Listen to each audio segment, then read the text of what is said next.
Yes. Ni ada ni fixed effect. Okay. Panel data to least square fixed effect. This is the data. So macam mana nak bacanya? Saya ada sediakan dekat sini. Saya kena besarkan. Okay. So this is, of course, kena tengok result dia kat atas tu lah. Yang mana signifikan, yang mana tak signifikan, itu of course kena tengok lah. Seterusnya, kita tengok dia punya post estimation result. The first one, post estimation result adalah under identification test. Okay. Saya ada buat dekat nota dekat sini. HO dia under identification problem axis. Ada problem. Problem under identification. Maksud identification maknanya problem ini adalah instrumental variance are less than endogenous variable. Dia test, lepas tu HA dia no problem, no identification problem. So kalau kita tengok dekat sini, okay, dia punya P value dia adalah besar daripada 10% at least, okay, lebih besar daripada 10%, ataupun kita nak ambil 5% significant level, lagi tak boleh. So we cannot reject. So this particular model ada identification problem.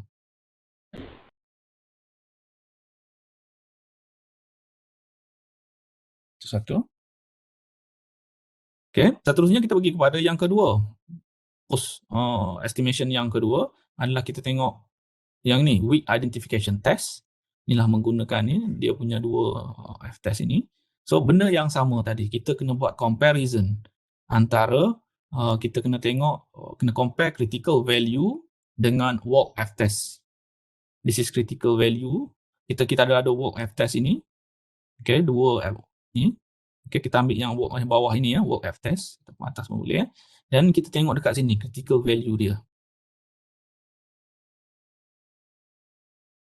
Okay. Jika walk F-test lebih besar daripada critical value, mean it is good explanatory. Kita nak dia besar. 10%, kalau at 10% dia 9.08, at 5% 13. So kita ada 10. So maknanya dia berada di antara 10% dengan 5% lah. So it is acceptable at 10% lah. Kan? At 10% dia 9 lebih. Kan? Dia 9 lebih dekat sini. Tapi kita dapat 10 lebih. So it is in between 5% dengan 10% lah. So that's why we have ini good explanatory power. So explanatory power ataupun instrument variable kita is good. Doktor, sedikit critical value, how to determine critical value? Ambil bawah, walk F-test yang bawah.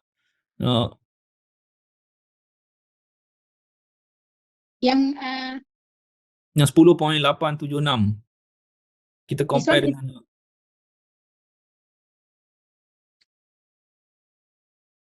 boleh Dharma? Compare dengan wait. If for F start lebih besar daripada critical value, that mean good explanatory power, right? Yes. So yang mana critical value yang 10.87?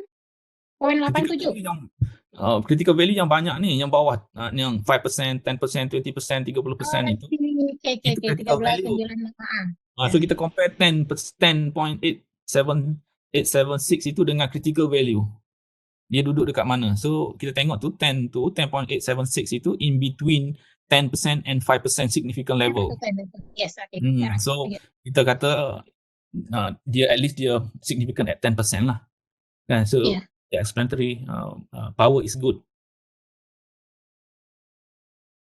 Seterusnya kita pergi kepada Hansen. This is over identification test. Okay, over identification test. Benda yang sama juga. Okay, kita tengok to test correlation of instrument with error. Tengok instrument yang kita pilih itu ada tak dengan error term. Okay, exogenous yang kita tak masukkan dalam kita punya model kita. HO-nya adalah valid instrument. So kita tengok dekat sini, right? Dia tak boleh reject. Kan, tak boleh reject. It is not significant, so we cannot reject. So it means our instrument is valid.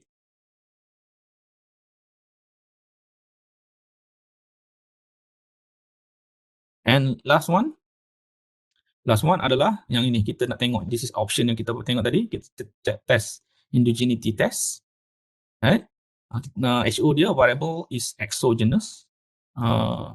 Alternative hypothesis adalah variable is endogenous.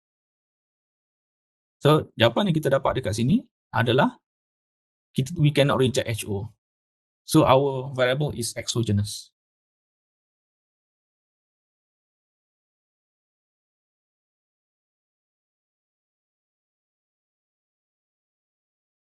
Right. So, and then ada lagi tambah lagi. Okay, kalau nak tengok heterocadasticity test, this is extra. Okay.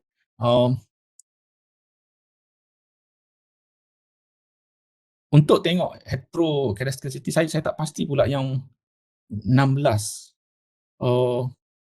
Kalau 16, kalau betul, kita try, saya cuba ambil yang ni terus lah, HT test ni, saya ambil yang ni terus ni. Saya try terus.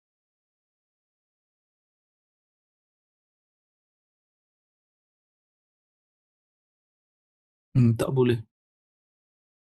IV test ke salah? Is it? Salah saya.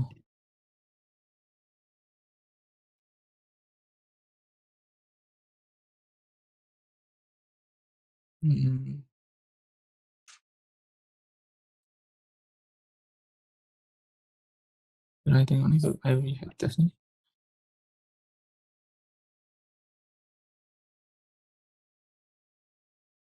Terasanya.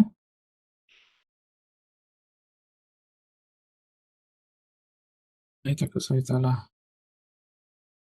Ke dia punya ni. Itu.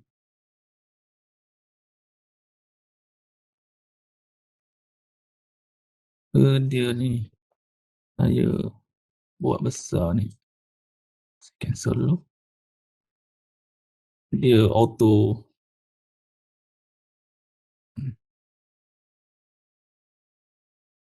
Tak boleh juga.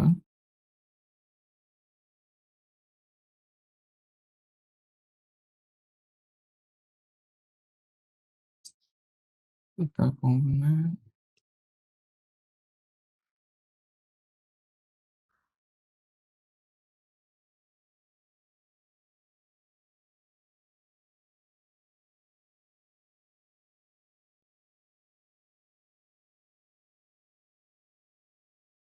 Apa maksud dia ni?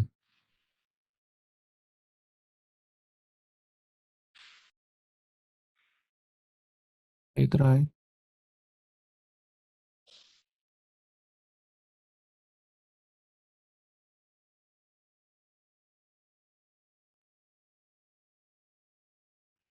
IV red test.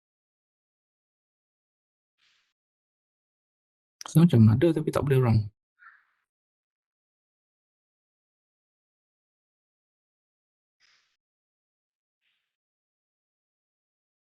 So, betul tu tak boleh run. So, apa yang kita boleh buat, ikut nota yang saya buat lah. Okay, mula-mula sekali, terbuktilah IV reg test ni, IV reg test ni, IV head test ni, dia tak boleh pakai yang baru. Okay, kena pakai the older version of IV reg. So what we need to do is, kita kena run yang ini dulu, IV reg ni, lepas tu baru run dia punya IV head test. Saya cuba ya, kita run yang ni dulu.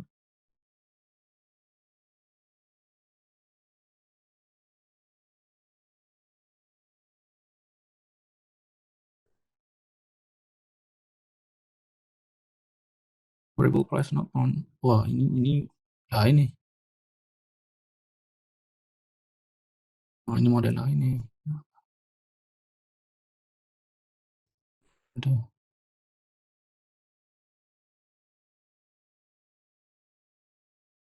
Yeah, right. Saya ambil yang ini.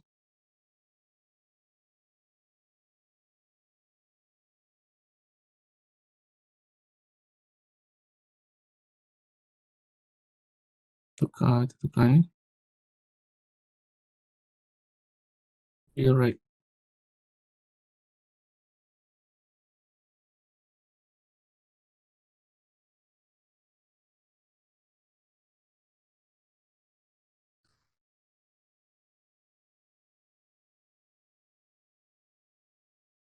Lepas itu kita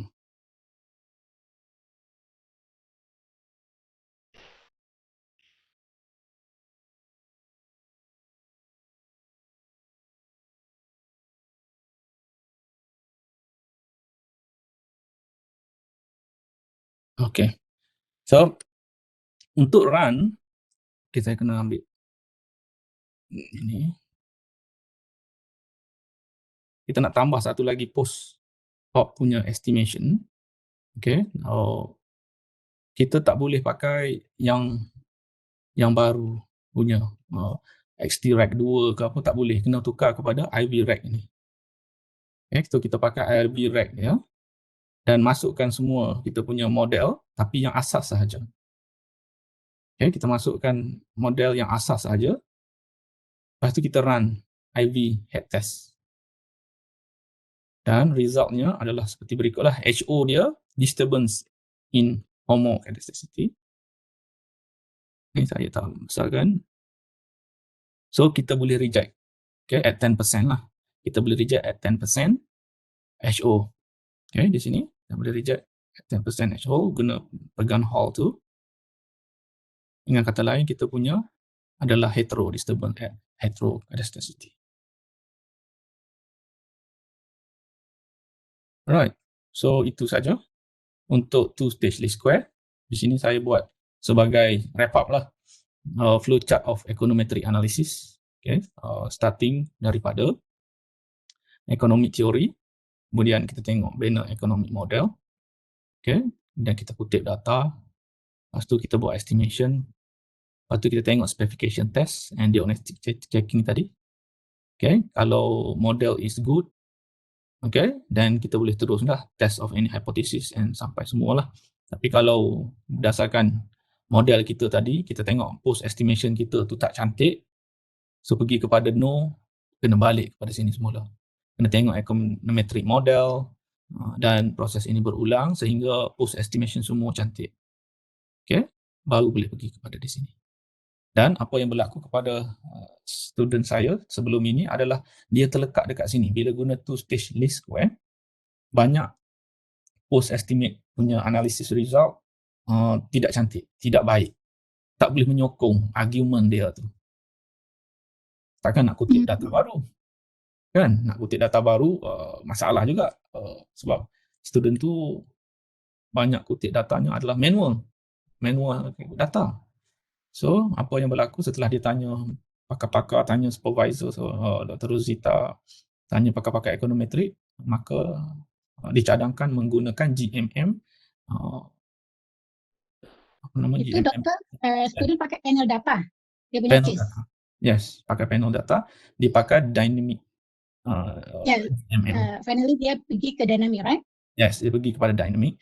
Dan bila orang dynamic, alhamdulillah, result baik. Doktor, boleh bagi apa namanya, bagi suggestion sedikit. Saya stop Jika sharing. kita punya panel data, kita tes pertama, kita coba tes menggunakan static panel model. Okay? Static panel model meaning effect, random effect, which is kita pilih fit atau random, right? Nah, itu normal, itu normal, yes. Ya, itu normal. Okay.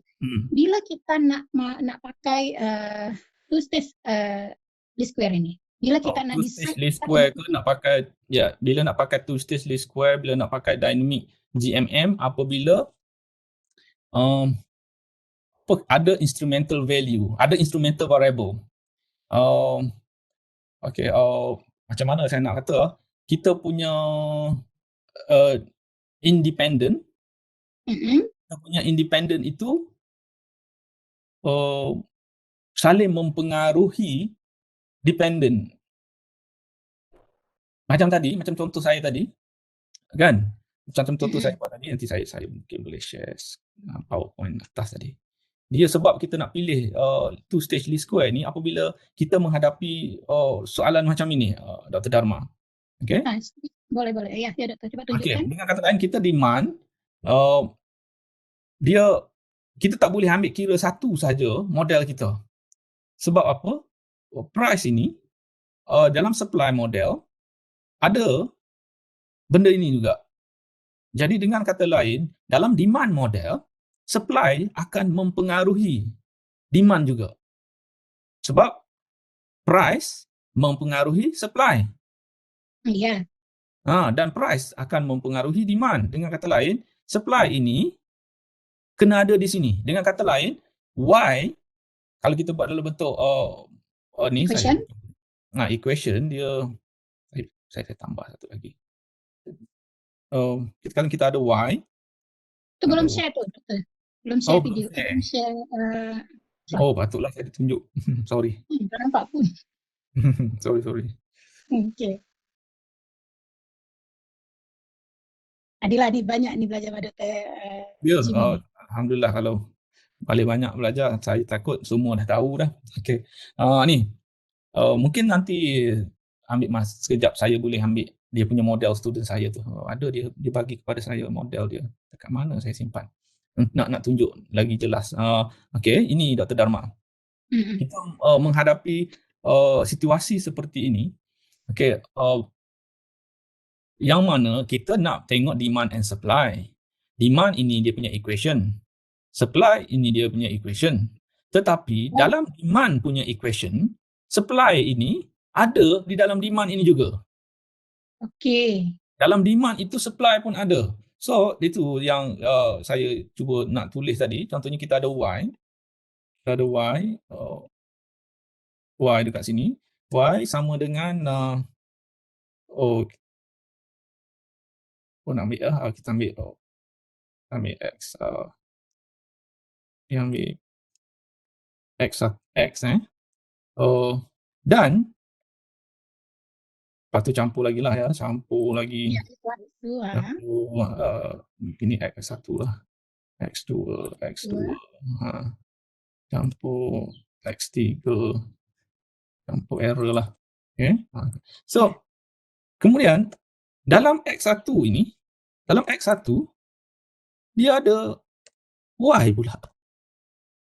Dia ada benda-benda lain. Dia ada X3, X X4 dan lain-lain.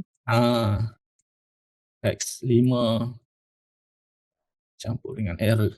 Dia macam ini. Jadi bila kita nak ambil kira dia, kita kena nak ambil kira Y, kita kena ambil kira X1. Bila ambil kira X1, rupa-rupanya Y ada dalam X1. Maknanya Y itu berpengaruh terhadap X1. Yes, ada unsurnya. That's why maksudnya itu sebabnya kita kena kira these two model need to run simultaneously. Okay. Macam kita buat bayangan lah. Saya buat bayangan je. Saya buat bayangan macam ini. Kita buat bayangan macam itu. Error tak adalah. Macam itu bayangannya. Kita jadikan dia satu, kita run. Tetapi sebenarnya di dalam itu ada dua equation. Ini dan ini. Okay. That is simultaneous equation. Boleh Dr. Rama? Saya harap. Sikit lagi, Doktor. Ya, orang lain macam mana? Kok ada lagi penjelasan yang lagi baik? Ni Dr. Adilah boleh cerita pasal awak punya research macam mana yang sama-sama tu. Saya nak cari model yang student saya hantar. Okey, Doktor. Cuma Doktor saya fokus panel data. Tapi panel so terus guna sistem GMM, Doktor. So to SLS ni memang first time baru belajar. Awak guna sistem GMM? Saya guna sistem GMM. Saya ingatkan awak guna. So maknanya alright. Cuma tu lah, Doktor. Tadi Doktor tunjuk yang panel yang fixed effect kan, Doktor? Kalau random effect sama je ke tukar RE dia? Tukar je RE. Cuma kalau kita nak compare which one, Doktor? Fixed effect atau random effect dia guna apa, Doktor? Saya tak sampai lagi yang tu. Macam mana? Kalau yang normal punya fixed effect, random effect, kita pakai Hussman test kan? Pakai Hussman test. Tapi saya tak pasti. Dan kata juga sama kan? Saya tak pasti yang itu. Okay. Mana ya saya dia ada komonnya, ada tadi lah. Ada komonnya untuk tes. Ada yang tetap.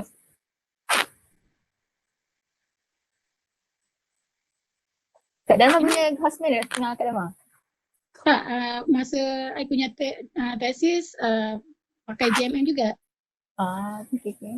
Tapi GMM first different, bukan sistem. Sistem JMM. Oh, ini kena belajar Madila lah ya, nanti Ya. tahu sistem ya. Saya akan saya akan tu juga sistem GMM. Okay, good. Kita ada masa lagi sampai pukul 1. Ada lagi masa. Alright, so saya share yang model student saya. Student Dr. Co saya, jadi co je, chairnya adalah Dr. Rosita ya. Student Dr. Rosita dan saya lah. Ini model dia. Kalau tengok kat sini, dia tengok financing, dividend and investment. So this is decision dalam variable ya. Tapi di dalam financing ada dividend dan investment juga. Dalam dividend ada financing dan ada investment juga. Ni sama. Yang ini dua ni ada dekat sini. So we cannot run. Kita tak boleh buat dia masing-masing. Separate tak boleh. Kita kena buat dia sekali harung, sekali jalan. At one model panjang. Tapi kita kena beritahu kepada SPSS. Maknanya boleh pakai sistem, Dr. Hasimi? Ya, saya pakai. Boleh. Sekejap lagi kita boleh pakai sistem ini. Sistem GMM. Nak sistem GMM, sistem di dalam. Tapi tak tahu ni pakai Stata boleh ke pakai sistem. Boleh. Sekejap lagi kita discuss. Saya akan tunjukkan. Okay. Sekejap lagi saya akan tunjukkan. Okay. Itu bahagian kedua.